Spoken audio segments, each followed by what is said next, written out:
Video on tehty kaupallisessa yhteistyössä Jukka Lepikön kanssa. Se on kuulkaas herrasväki nyt semmonen homma, että taantuma tulee.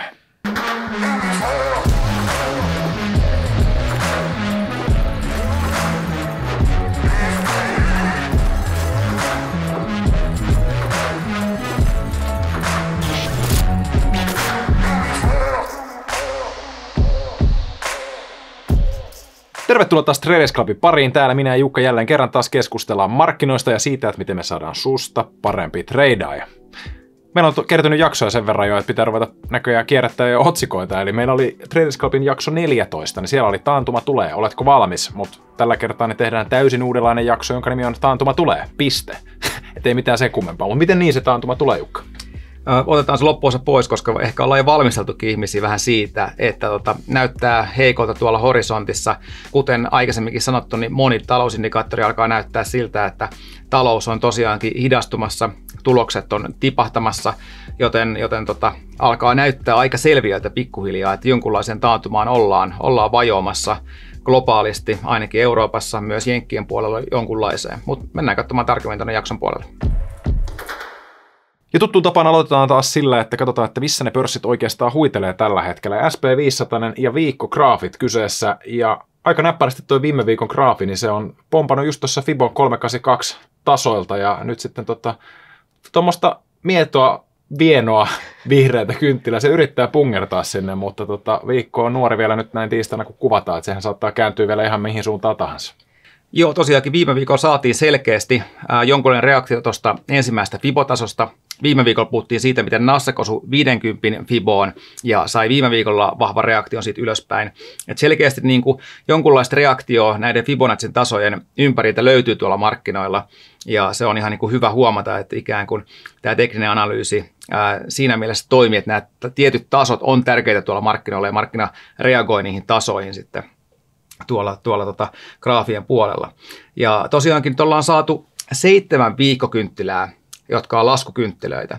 Ja tämä on tosi historiallista, että SP500 historiassa ikinä ollaan saatu vain 3 kappaletta viikkoja ennen tätä, jossa on laskettu yli 6 viikkoa putkeen.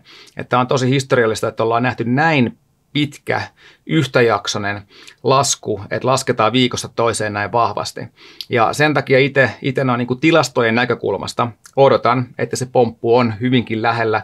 Ja kun on ollut näin vahva tämä lasku, niin mä odotan, että se pomppukin voi olla aika vahva tuolla markkinoilla ja kestää useita viikkoja. Ja jos katsotaan tosiaankin tuota Nasdaqia, niin sielläkin palattiin takaisin tuohon 50 Fibolle. Käytiin pikkasen hetkellisesti perjantaina sen alapuolella, mutta taas viikko suljettiin kuitenkin se 50 yläpuolelle. Et siinä mielessä niin kuin tässäkin ollaan tuolla tärkeällä tukitasolla edelleenkin, ja pitäisin hyvin todennäköisenä, että mahdollisesti tällä viikolla saataisiin vihdoinkin se vihreä viikkokynttilä ja mahdollisesti saataisiin sitten jopa useamman viikon pomppu tästä. Et jos katsotaan ihan niin kuin tilastojen kautta, tässä on nämä pisimmät laskuviikkoputket listattuna. Nähdään, että 70-luvulla, 80-luvulla ja 2001 ollaan nähty noin aikaisemmat pitkät laskut. Ja jos katsotaan historiaa, mitä sen jälkeen on tapahtunut, niin etenkin jos katsotaan vähän pidempää tästä eteenpäin, 3, 6 tai 12 kuukautta, niin tuotot on ollut tosi hyviä. Eli nämä on ollut aikaisemmin historiassa aika hyviä ostopaikkoja ja sitten loppupeleissä näin pitkät laskut tuolla markkinoilla.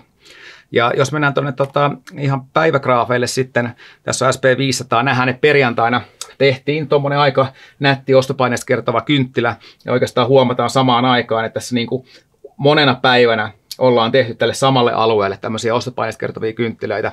Se entisestään vielä käytännössä vahvistaa sitä, että tuolta alueelta löytyy ainakin tällä hetkellä ostajia tuolla indeksien puolella.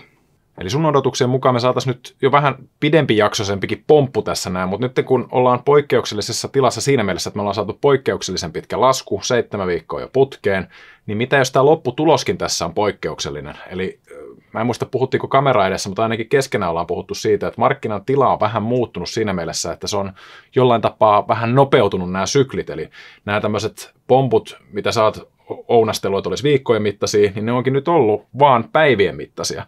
Niin mitä jos tämä markkina vaan just tällä hetkellä tässä laskumarkkinassa toimiikin niin, että ne karhumarkkinarallit kestää vaan päiviä, eikä välttämättä edes saada koko viikon mittaista nousuputkea? Joo, toi on hyvä pitää mielessä, että mitä vaan voi aina tapahtua markkinoilla. ja pitää olla valmistautunut siihen, että se sun odotus ei toteudu. Mutta mä itse niin tykkään katsoa enemmän historiaa ja ikään kuin niitä tilastollisia todennäköisyyksiä siinä mielessä, miten aikaisemmin on tapahtunut. Jos löytyy joku tämmöinen niin kuin selkeä tilastollinen tapahtuma, joka on paljon todennäköisempi jompikumpi lopputulema siinä, niin mä itse mieluummin on sen niin kuin historiallisen datan perusteella otan näkemystä markkinoilla, kun uskon, että tällä kertaa on se ensimmäinen kerta, kun jatketaan 9 viikkoa alaspäin markkinoilla. Se on toki mahdollista, mutta näkisin, että epätodennäköisempää kuitenkin. Jos mietitään ylipäätänsä markkinoita, ja nythän ollaan nähty oikeasti tosi iso ja jyrkkä ja pitkä lasku. Eli Nasdaq-indeksi tosiaankin laski viime perjantaina jo yli sen raja-arvon, mitä laskettiin koronadipissä. Eli nyt meillä on käynnissä jo isompi laskumarkkina kuin koko se koronadippi, joka osoittautui aika hyväksi ostopaikaksi silloin keväällä 2020.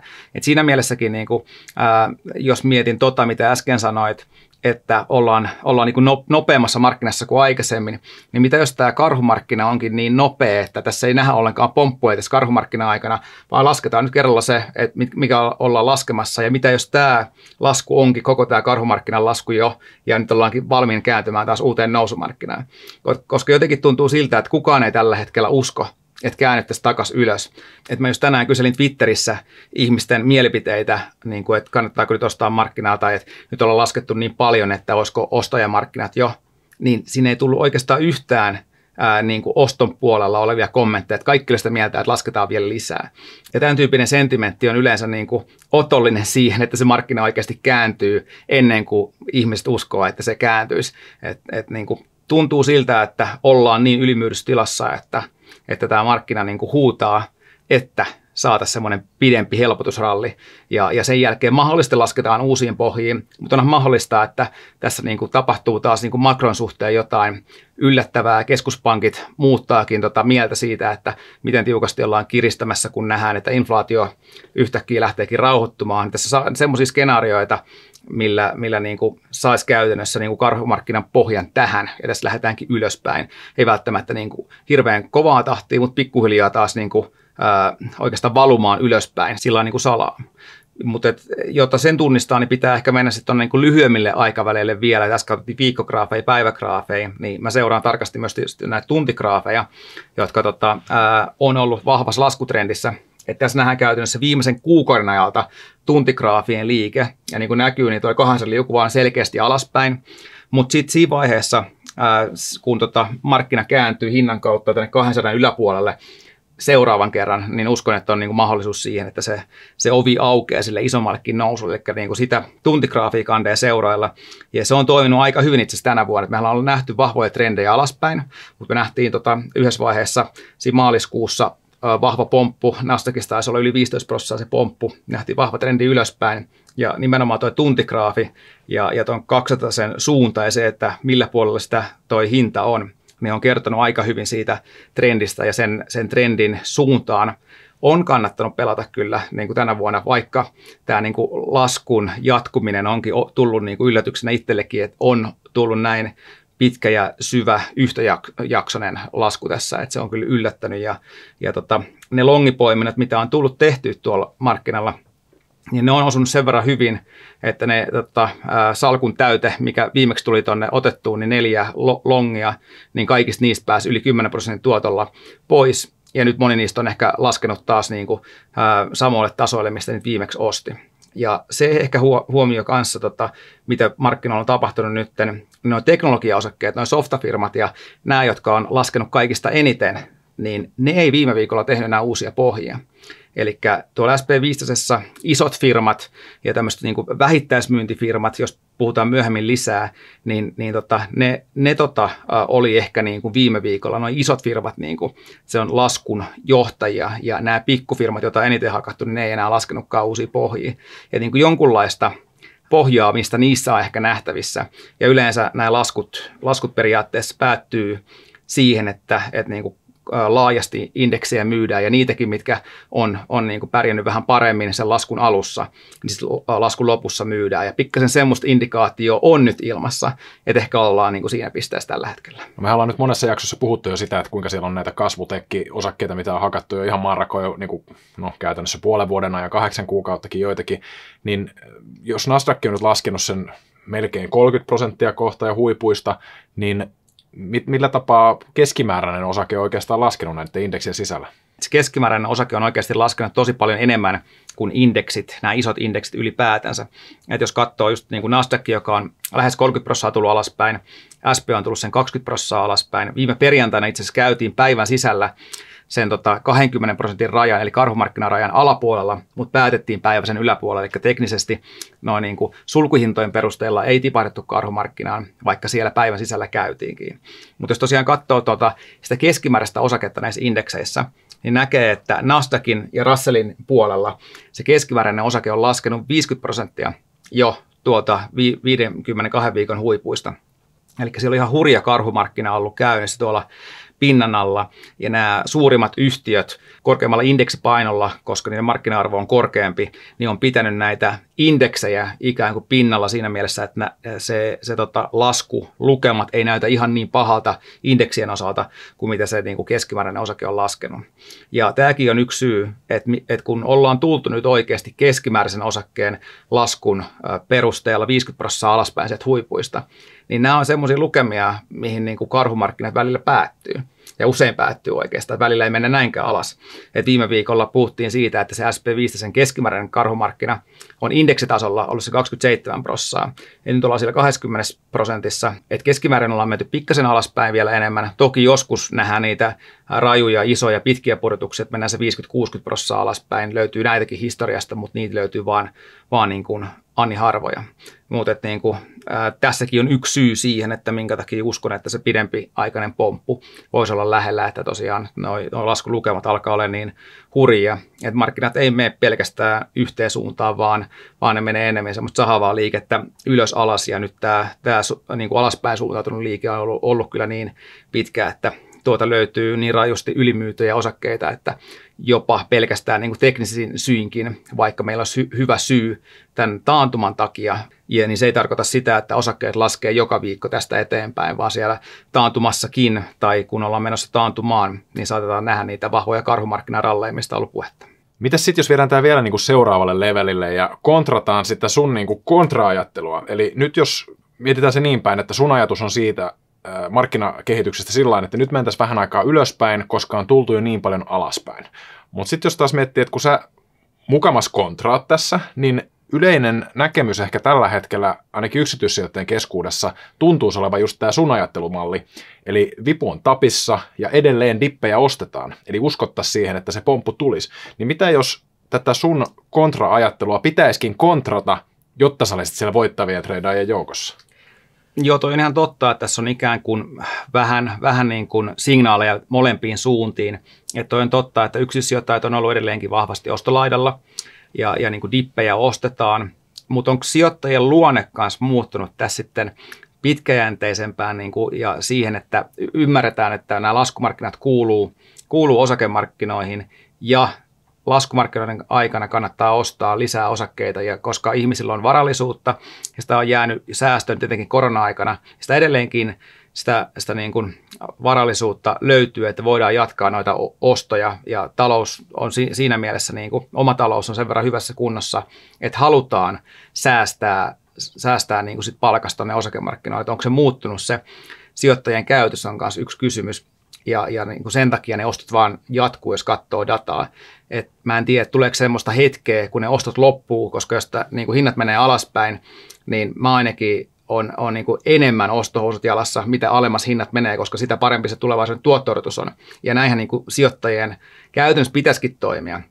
Vaikka niin kuin jos katsoo historiaa, niin aina näin ei ole ollut, että se lasku pelottaa sijoittajia pois tuolta markkinoilta. Mutta ehkä mun viesti tässä vaiheessa markkinaa on joka tapauksessa, että jos alkaa niin kuin ostamaan hyviä firmoja jotka niin kuin tekee tulosta, jolla on selkeät kasvunäkymät myös tulevaisuuteen, niin nyt on viimeistään hyvä hetki aloittaa se position rakentaminen ja vaikka niin kuin ajallisesti hajauttaa niitä ostoja, että se on vaikea kenenkään sanoa, että milloin se on se pohja, mutta nuo arvostukset on tullut monessa yhtiössä niin paljon alaspäin, että se tuotto-odotus alkaa vaikuttamaan niin kuin houkuttelevalta, että ei missään nimessä kannata ostaa mitään yhtiöä sen takia, että se on laskenut niin paljon, vaan sen takia, että se on oikeasti hyvä yhtiö, joka on laskenut markkinan mukana, koska nyt kaikkia yhtiöitä on painettu alaspäin. Sillä ei ole väliä, että onko se niin kuin paranevien fundamenttien yhtiö vai mikä se on. Et silloin kun indeksit tulee alaspäin, niin se tarjoaa pitkäaikaisen netto-ostajalle hyviä ostopaikkoja ja nyt ollaan mun mielestä ehdottomasti semmoisessa, että toki voidaan mennä alaspäin, toki voidaan saada näitä harvinaisia laskumarkkinoita, missä lasketaan oikeasti niin kuin SP500-indeksin tasolla 50%. Se on mahdollisuus, mutta jos katsoo historiaan, niin se on niin kuin paljon epätodennäköisempää, että me saataisiin tällä kertaa se 50% lasku, kun että me ei saata sitä. Että useimmin ne laskut ei ole niin syviä, kun jos katsoo historiankirjoja, että kuinka monta kertaa niitä ollaan vaikka viimeisen 100 vuoden aikana saatu, niin todella harvoin. Että niin kuin jos ei näistä niin kuin, kun osakkeet on laskenut keskimäärin osake on laskenut 50%, jos ei silloin ala ostamaan, niin en tiedä milloin sitä alkaa. Jos palataan vielä tuohon sijoittajien pelkoon, niin sijoittajasentimentithän kyllä huutaa punaista, mutta sitten taas just tämä niin kuin velkavipu ja ostojen määrä, niin se tuntuu olevan vielä ikään kuin ihan sellainen terveellä tasolla, että siellä vielä sitä pelkoa ei ole. Ja jos mietitään semmoista klassista karhumarkkinaskenaariota, niin ensin ollaan tultu huipulle, sitten sieltä on vähän lähdetty alaspäin, sitten tulee tämä klassinen bull trappi, eli kaikki luulee, että tämä notkahdus olikin tässä, mutta sen jälkeen lähdetäänkin alaspäin. Sitten siinä alamätkän varrella, siinä tulee jossain vaiheessa se pelko, että hetkinen, eikö tämä alamäki lopukaan ikinä, jonka jälkeen tullaan sinne pohjalle, missä tulisi sitten se epätoivo, jonka jälkeen vasta sitten lähdettäisiin tähän sun mainitsemaan tavallaan niin kuin salaa ylös valumiseen. Ja tätä pelkoa ja tätä kunnon alamäkeähän me ei olla vielä oikein nähty, että se epätoivo ei ole vielä päässyt markkinoille hiipimään, ainakaan mun mielestä. Että miten sä näet sen niin kuin tältä kantilta? No sitä pelkoa on varmaan nähty ja sitä kunnon romahdusta ollaan nähty niin kuin tuolla markkinan alla, niin kuin näistäkin luvuista näkyy. Mutta niin kuin historiallisesti karhumarkkinat tietysti kestää pidempään, että sitä kautta tulee myös se niin kuin psykologinen vaikutus sitä kautta, että se epätoivo tulee, kun nämä kurssit vaan laskee viikosta toiseen, että välillä tulee niitä pomppuja, mutta silti se lasku vaan jatkuu. Et toki voi hyvin olla niin, että tämä jatkuu vielä puoli vuotta tämä laskumarkkina, mutta tässäkin niinku uskon niihin vahvoihin pomppuihin näin vahvojen laskujen jälkeen. Et kuten sanoin, niin sitä on vaikea tietää, että minne asti tämä niinku vie, mutta se, että me noustaan teknisesti näin vahvan laskun jälkeen nousutrendin, niin se vaatii niin isoja prosentuaalisia nousuja, että siinä vaiheessa on missannut sitten taas kyllä niin kuin tosi paljon niitä tuottoja, jos ei nyt niin kuin osta niitä hyviä halventuneita yhtiöitä, vaan niin kuin vasta sitten, kun kaikki liukuvat osoittaa taas ylöspäin ja hinta liukuvien yläpuolella, niin silloin ollaan 30-40% monessa osakkeessa niin kuin tultu ylöspäin näistä nykytasoista, että ennemmin niin kuin ostan niin kuin halventuviin kursseihin niitä hyviä yhtiöitä ja kasaan siinä mielessä niin kuin sitä pitkäjänteisempää salkkua sitten. Ja mun mielestä tässä vaiheessa on järkevämpää tehdä se justiinsa, kun arvostuskertoimet on oikeasti niin kuin madaltunut sinne niin kuin pitkän aikavälin keskiarvoihin tai jopa niiden alapuolelle, kun että niitä lähtee sitten taas ostamaan, kun ollaan menty jo pidemmän aikaa ylöspäin. Niin kuin, vähän tämmöinen niin kuin pitkäjänteisempi näkökulma tähän niin kuin lyhytjänteisempään treidaajan näkökulmaan kanssa. Treidaajalle on varmasti niin kuin tradeja molempiin suuntiin, mutta tämä pitkäjänteisemmän sijoittajan näkökulma on kyllä se, että itse netto-ostajana olisi vain tyytyväinen näistä laskevista kursseista ja ostaisin lisää, koska netto-ostajalle tämä laskukin on vaan niin kuin hyvästä. Eli ensi viikolla ohjelman nimi on vaihdettu arvosijoittajaklubiin. Joo. Ja sitten lennähdetään tänne makron puolelle, ja meillä on mielenkiintoinen tilanne käsillä. Eli rahaston hoitajat ei usko tuloskasvuun, kun taas sitten analyytikot uskoo. Mistä tämä tämmöinen johtuu? Mä itse ehkä jotenkin näen sen niin, että nämä analyytikot, että vaikka he ennustaisikin hyviä tulosennusteita, niin se ei sinänsä vaikuta heidän palkansaantiinsa. He ovat silti hoitaneet hommansa, kun taas sitten nämä rahastohoitajat, että heillä on varmaan jonkinnäköiset tulosvaateet siinä, että siitä tulee enemmän sanomista sitten, että jos se rahasto, sanotaan vaikka Cathy Woodin ARK-rahasto, niin siellä on varmasti tullut pari kertaa noottia Cathylle siitä, että hei, mikä homma tämä, että miksi tämä menee vaan alaspäin. Joo, tosiaankin tämä on aika mielenkiintoinen ero tällä hetkellä siihen, että mitä analyytikot näkee ja mitä sijoittajat kollektiivisesti näkee, että sijoittajat ja osakekurssit puhuu enemmänkin sen puolesta, että ollaan menossa jonkunlaiseen taantumaan, tulostaantumaan tai ainakin niin kuin vahvaan kasvun hidastumiseen, mutta sitten taas analyytikot edelleenkin ennemmin nostaa näitä tulosennusteita tällekin vuodelle. Ja tämä on niin kuin ollut mielenkiintoinen kehityksen suunta huomata ja ihmettelen vaan, että mistä se tuloskasvu tulee, kun niin moni indikaattori huutaa tällä hetkellä punasta ja niin kuin näyttää selkeitä hidastumista. Ja nyt se alkaa pikkuhiljaa näkymään jo tuolta niin kuin yhtiöiden omista raporteista ja ohjeistuksista, niin kuin kohta myöhemmin katsotaan tuossa läpi. Niin epäilen vahvasti analyytikoiden ennusteiden pitävyyttä ja niin kuin historiaa sen verran tunteneena voin myös sanoa, että niin kuin analyytikot on aika huonoja ennustamaan näitä tulostaantumia. Eli analyytikot yleensä aina ennustaa, että tulos kasvaa X määrän tästä aikaisemmasta tuloksesta, ja se näyttää semmoiselta kivalta käyrältä, mikä menee ylöspäin. Tosi harvoin ainakaan niin kuin etukäteen ja ennakoiden osataan ennustaa noita tulostaantumia ja oikeasti laskevia tuloksia. Ehkä se niin kuin johtuu siitä, että nämä tulosennusteet on vielä liian niin kuin positiiviset, mikä tietysti vaikuttaa myös niin kuin arvostustasoihin sitä kautta, että kun me ollaan katsottu sitä eteenpäin katsovaa PEtä, niin se eteenpäin katsova PE perustuu nyt näihin nouseviin tuloksiin. Eli nämä on niin kuin mukana siellä. Sitten jos nämä ei toteudu, niin silloin ne arvostuskertoimet ei ole ihan niin halvat kuin mitä sillä niin kuin tämänhetkisellä eteenpäin katsovalla PEllä mitattuna näyttää. No, mitä siellä taloudessa ja yrityksissä ylipäätään nyt sitten tapahtuu?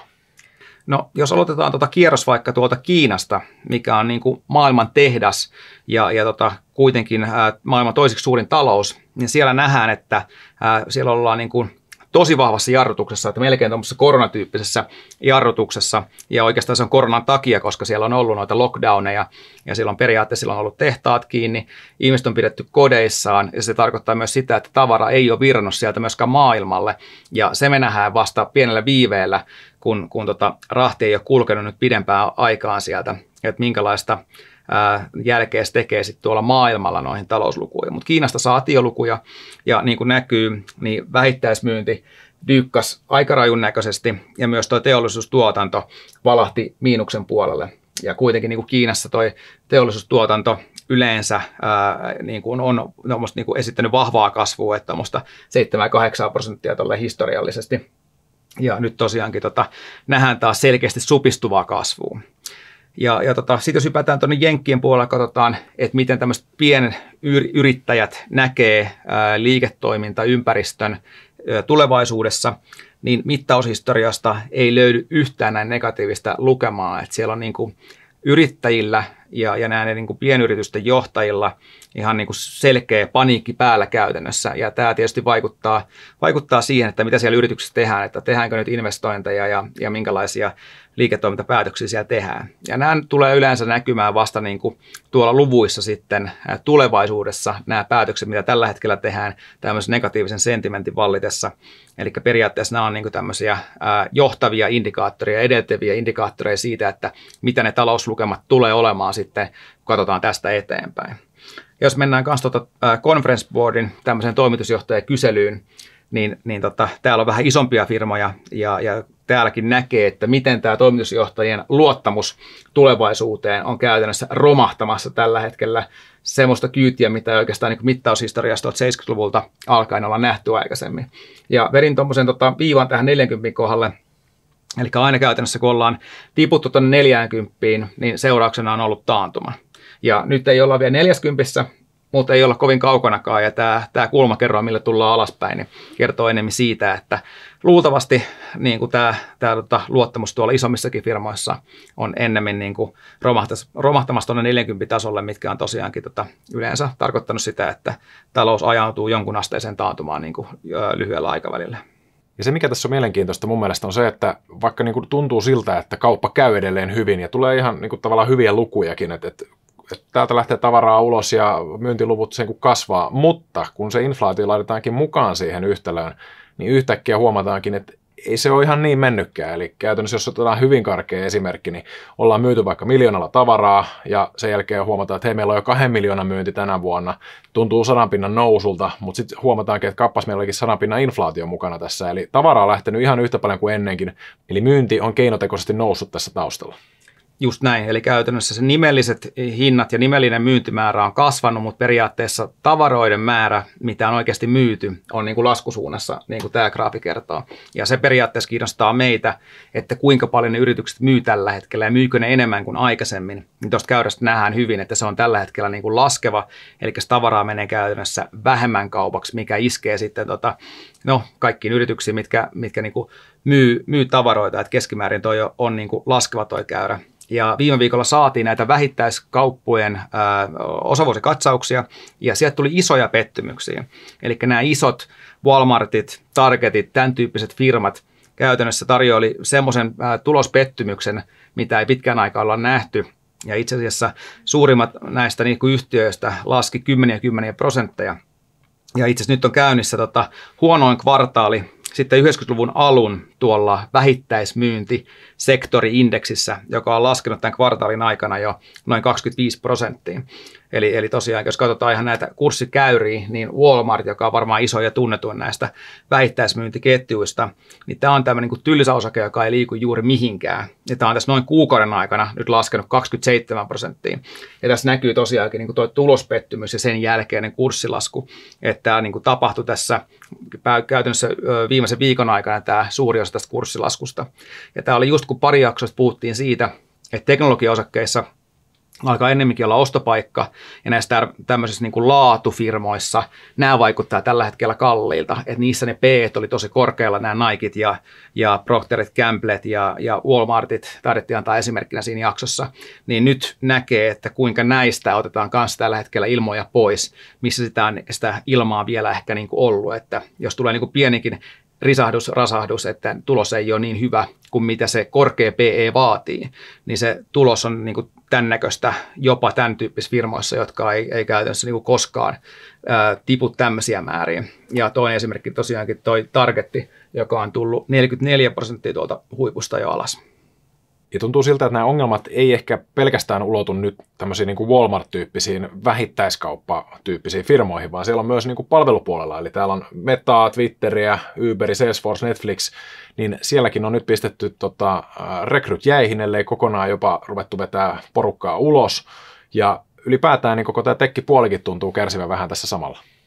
Joo, tosiaankin viime yönä saatiin myös tulosvaroitus Snapiltä, joka raportoi tuloksestaan vaan noin kuukausi sitten.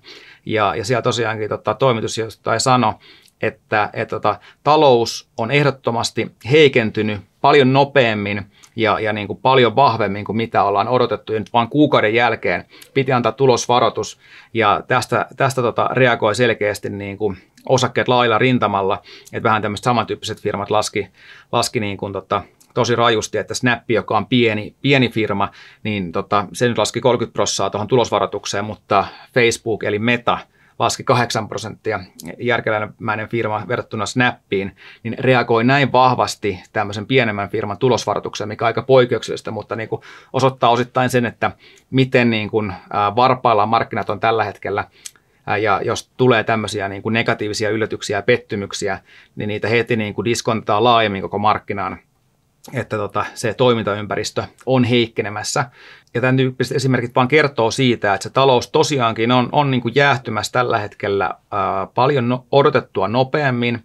Ja niin kuin nämä firmat, mitkä oli tuossa koronan jälkeisessä vahvassa ylämäessä, niitä isoja voittajia, jotka raportoi koko ajan niin kuin ihan ällistyttävän hyviä tuloksia, niin joutuu nyt niin kuin vetämään alas näitä omia tulosennusteitaan. Ja vaikka Snappi, jonka osakekohtainen tulos viimeisenkin vuoden ajalta oli negatiivinen, eli se ei koskaan ehtinyt edes niin voitollisen puolelle tässä ikään kuin koronaboostin aikana, niin taas joutuu niin kuin laskemaan tulosennusteitaan tästäkin eteenpäin ja mennään taas sen syvemmälle niin kuin negatiivisen tuloksen puolelle. Eli nyt kun meillä on korkea inflaatio ja kaikki tämäkin data ikään kuin osoittaa sen, että se taantuma olisi mahdollisesti tulossa, niin tästä me päästään sitten stagflaatioon. Ja siitähän meillä on ollut monessakin erilaisessa yhteydessä puhetta, että on ollut Titaneissa ja TC:ssä ja Rahapodissa ja varmaan muissakin blogeissa sitten tuosta stagflaatiosta puhetta.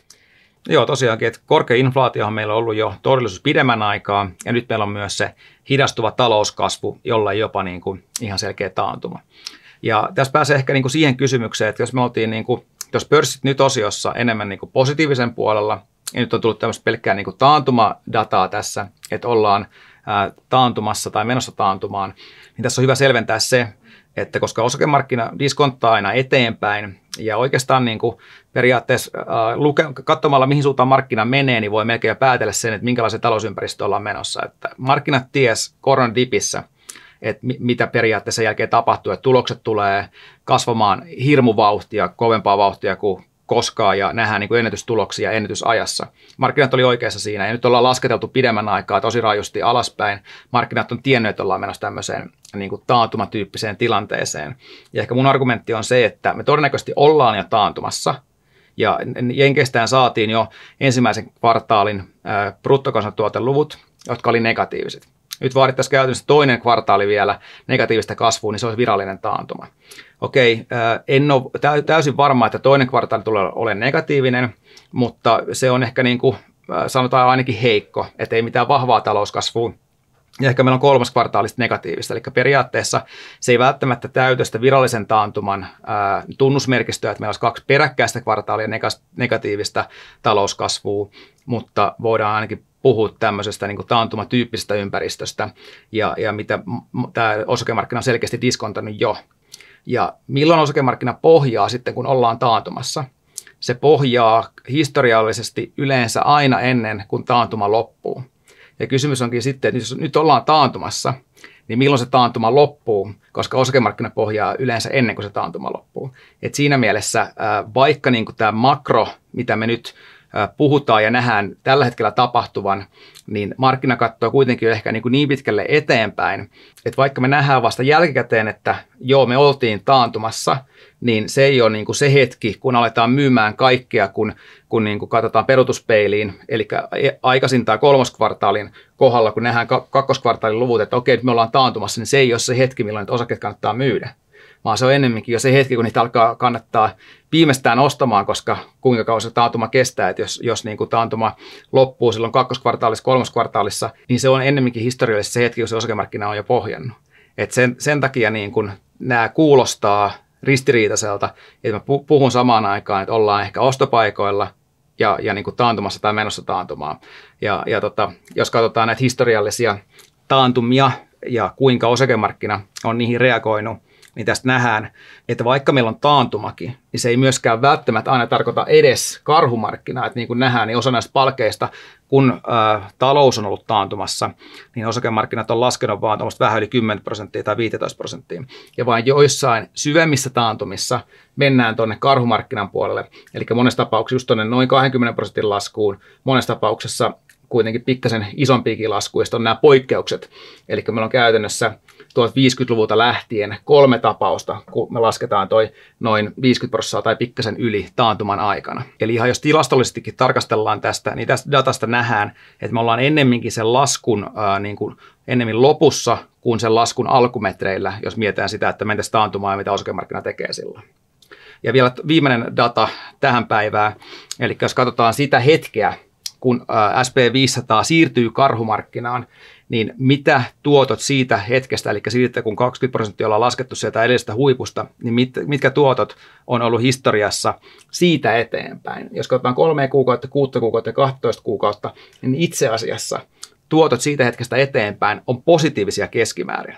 Eli meillä löytyy nämä muutamat erikoistapaukset, joissa 12 kuukauden jälkeen ollaan laskettu selkeästi tästä nykyhetkestä alaspäin, mutta oikeastaan kaikki muut noteraukset, mitä meitä löytyy, niin on selkeästi positiivisia. Ja jos katsoo vielä noita niin kuin nousuprosentteja, noita kaikki vihreitä lukuja, niin ne on aika rajusti plussan puolella. Eli niin kuin tätäkin dataa vasten, niin ollaan ennemmin siellä ostopaikoilla, kun että kannattaisi nyt alkaa tyhjäämään salkkua. No niin Tuomas, oletko vakuuttunut, että vaikka oltaisikin taantumassa tai menossa taantumaan, niin saattaisi olla pikkuhiljaa hyvä aika alkaa hakea täyttä sinne sunkin omaan salkkuun? Ei ihan vielä. Vielä vähän, niin kuin mä olen koko niin kevään tässä puhunut, niin vielä se kosketus sinne 200 liukuvaan SP500 sekä Nasdaqissa. Viikkograafeilla nimenomaan. 200 kosketus, niin sen jälkeen se on se piste, kun lähdetään ylöspäin.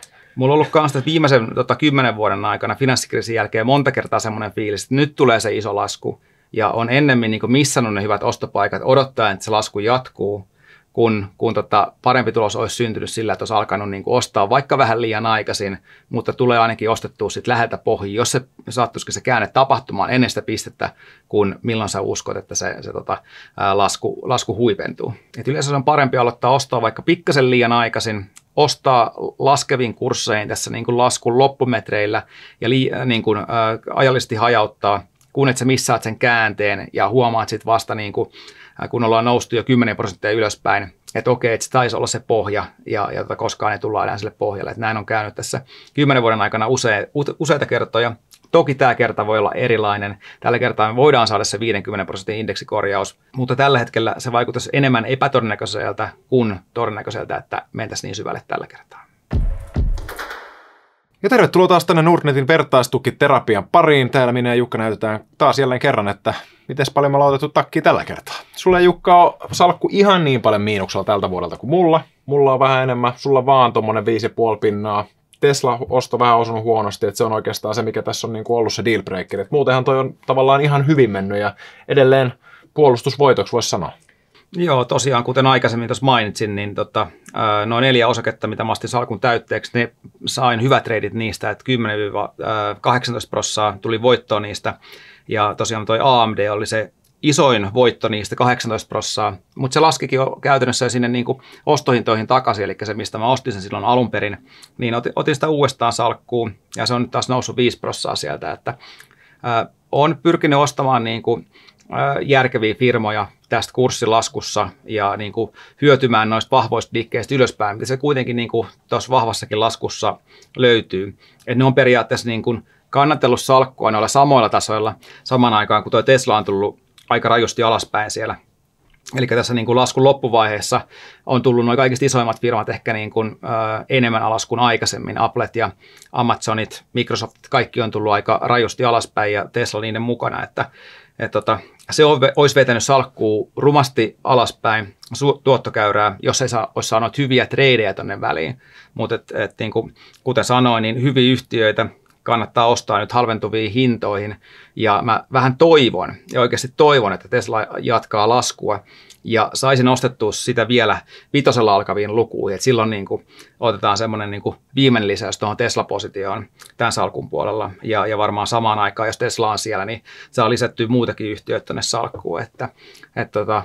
Ennemmin niin kuin toivotan tämän kurssilaskun tervetulleeksi ja ehkä vielä pikkusen jatkuvaksikin tässä, jos näin on, että se ei haittaa ollenkaan. Mutta jos näyttää siltä, että markkina lähtee pomppaamaan, niin otan kyllä siinäkin vaiheessa jonkunlaista viputuotetta tai jotain osakkeita salkkuun ja pyrin hyödyntämään sen pompun, jos se nyt on lähteäkseen. Et tällä viikollahan meillä on muutama katalyytti. Tänään tiistaina Powell puhuu ja sitten keskiviikkona saadaan tuon Fedin edellisen kokouksen pöytäkirjat ja ne on ollut viime aikoina myös semmoinen niin kuin markkinaa isosti liikuttava, kun kuullaan vähän sitä, että mitä keskuspankkirit miettii koronnostoista ja kaikesta muusta. Eli siinä on pari katalyyttiä, jotka vois toimia käytännössä sen vahvemman liikkeen aloittajana. Nyt kun ollaan nähty tämä vahva 7 viikon laskuputki, niin kun kuultaisiin edes jotain positiivista, niin se voi olla se, joka saa sen niin kuin rallin käyntiin ja niin kuin niitä seurataan nyt silmäkovana tästä tiistai- ja keskiviikon aikana. Ja tuossa sun salkussa niin ei hirveästi ole tapahtunut mitään, eli tosiaankin olet odottavalla kannalla edelleenkin. Just näin. Ja mä oon täysin markkinan riepoteltavana. Mulla on vähän sama fiilis kuin sillä kapteenilla se Titanic-leffassa, kun se menee sinne, siellä on surulliset musiikit, viulistit vääntää siellä ja kaveri kävelee sinne omaan hyttiin tai sinne kapteenin ruorille ja odottaa vaan, että tämä oli tässä. Niin mulla on vähän sama fiilis nyt, että nyt odotellaan ja sitten kun taas poutasää iskee, niin sitten vedetään entistä kovempaa.